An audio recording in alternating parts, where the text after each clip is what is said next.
obviously wasn't this tall and the microphone didn't have to be this high. But when I was 8 years old, our teacher gave us an assignment. We had to write a book report about an American hero. My parents relished these sorts of assignments because it gave them an opportunity to put into my otherwise mainstream public education a bit of their cultural beliefs and their historical perspective. Now, my parents are typical, in fact, they're prototypical North Philadelphian parents, but with a twist. They met in college. That's where they fell in love. And in fact, they met in college at a recruitment rally for the Black Panther Party. And they started dating after the party and fell madly in love. And several weeks after that, my father gained a bit of notoriety by climbing on top of the water tower at Cheyney State University in protest to some sort of school administration policy that he didn't think was appropriate. And my mother, she did her revolutionary domestic thing by bringing him sandwiches every day that he was up on top of the tower for 3 weeks, and she would cut off the corners of the bread. Now, having said that, obviously my family is not the typical American family, but they are. And every day my father would come home and he would pull us together as a family. Now, my parents married in an African ceremony. I'm looking at my sister, she's taking my picture. But my parents married in an African ceremony, and it was that attitude that they brought to the parenting of their children. We were raised as Pan-Africanists.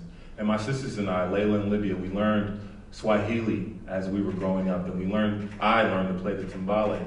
And before I pulled Christmas gifts out from under a Christmas tree, I was lighting candles at Kwanzaa. And my father would come home from work every day, just like any other family, and he would put his key in the lock, and the three of us would run to the door to greet him. And he would come in the door, and we'd be so excited, and he would greet us in Swahili. He would say, "Uhuru," which means freedom. And our response would be, "Sasa," which means now. And he'd say, "Uhuru, Sasa, Uhuru, Sasa, Uhuru, Sasa," freedom now. And after we met him at the door, we'd go in the house, and we'd sit at the table that my mother had prepared for us, and we'd have dinner. And my father would sit at the head of the table, and he would lead us in prayer. And he would thank God for the food on the table, but he'd also thank the patron saints of the Black family. He would thank Martin King, Malcolm X, Marcus Garvey, and of course, Marvin Gaye. And after dinner, we'd retire to the living room. And my mother and I, sometimes we'd play Scrabble, or sometimes I'd play chess with my father, or more often than not, my father would break out his old records of revolutionary recordings of like Angela Davis and Huey Newton. And we'd sit there and we'd listen to this rhetoric that I so much loved. But that was my family. And we did this report. And you can imagine that growing up from these parents, my mother picked an American hero that was Black. Black Moses. Harriet Tubman. Now, Harriet Tubman, many of you probably know, is one of the most prolific conductors on the Underground Railroad.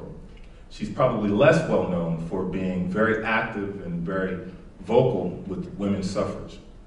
But this woman, who was born illiterate and born a slave, escaped from slavery that she'd known all her life from the eastern shore of Maryland to Philadelphia, where I grew up.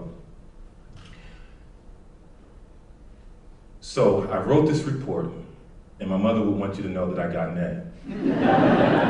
But more important than that A, what I took away from this assignment was that this incredible person had so much courage that at 8 years old, even then I knew I would never have, and I didn't certainly have it at that time.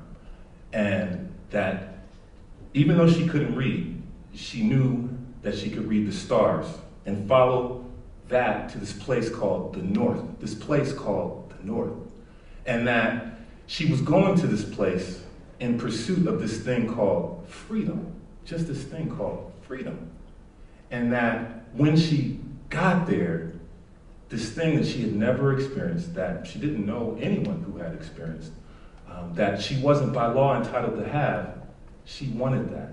And in order to get that, she was willing to go in the dead of winter, in the dark of night, by starlight, travel miles for almost 3 weeks from some place that we could get to in 2 hours, and trust people as black as her who would have sold her out for a scrap of bacon, and people as white as the slave master that she was running away from. And I, as that 8-year-old child, had my first understanding of the meaning of faith. And so I wrote that report.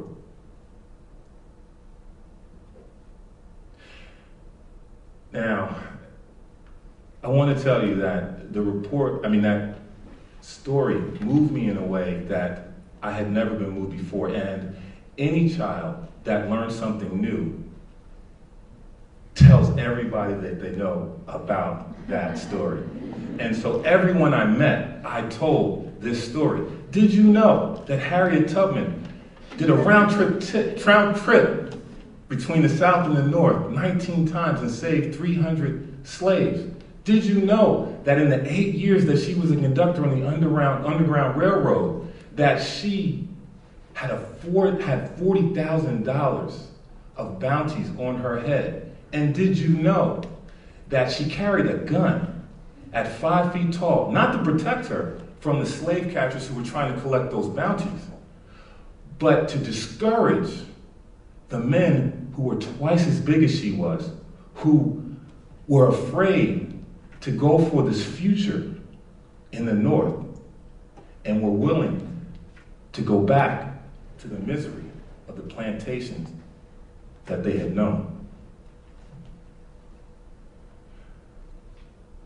So I wanted to pay tribute beyond just writing a report about this woman. And I didn't know what to do, so I just kept telling stories. And I kept telling this story to my best friend, Rodney. Now, he was my best friend by virtue of the fact that he lived next door to me, and neither of us could get off of our stoop. We weren't permitted to leave the stoop. And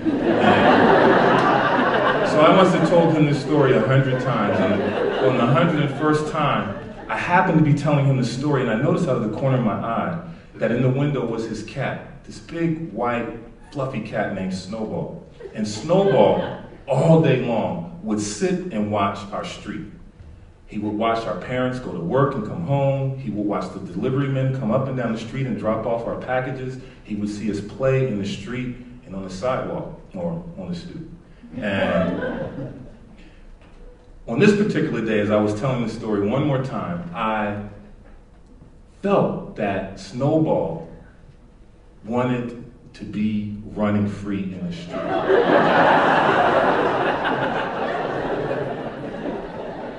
And in that moment, I knew exactly how I was going to pay tribute to Harriet Tubman.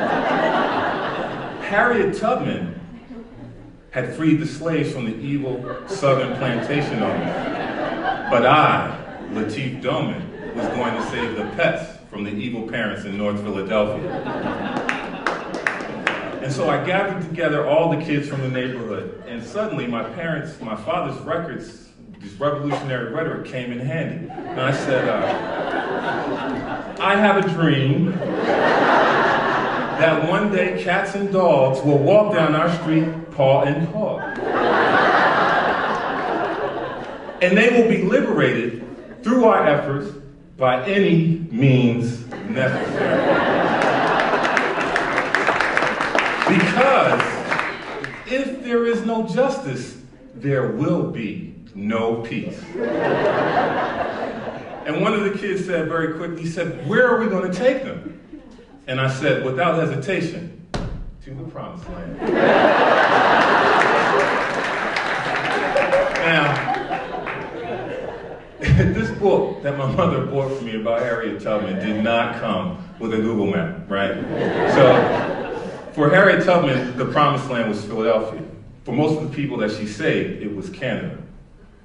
For me, 8 years old, my logic was, if I were willing to go through the dead of night and the cold of winter, running from people who were chasing me, this place would have to be something special. This place would have to have no rules and candy all the time. This place would have to be heaven on earth. In other words, this place was Grandmom's house. So, the plan was hatched. We were going to meet on Sunday after church. And we were going to wait till the parents were preoccupied. Mothers cooking Sunday dinner, fathers watching football. And while they were distracted, we were going to release the pets. But we had to do it before our streetlight curfew. Anybody who grew up in the city, you know a streetlight curfew means you have to be back in the house before the streetlight came on. So we had to do all of this before the lights came on. And so Sunday came, and apparently we had no traitors because no one discovered us. And the Eagles kicked off, and I'm told, if my mother says, we were playing the Redskins, and we won, right? But the kickoff came, and we started releasing the pets. And there were dogs, and there were cats running, there were birds, and there were hamsters. And this moment was absolutely, gloriously, wondrously pandemonium. And in the middle of this bedlam was this kid, Tariq, who lived across the street, who was raised by his grandparents, and he was standing there holding these 2 leaky bags with his goldfish.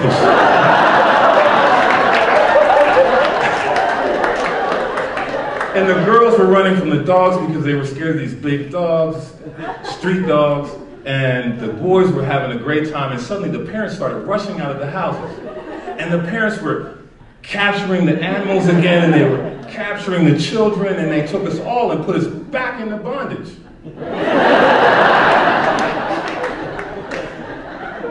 And the parents had gathered us all up, and they ran up, and they had us standing there, and they said, "What were you guys doing? Who organized this?" And slowly, all heads turned, parents and children, towards me, because I guess I had a bit of a reputation. And my father stepped out of the crowd of people, and he said, "Son, what were you thinking?" And I said, "Father, ooh, sa-sa." Freedom now.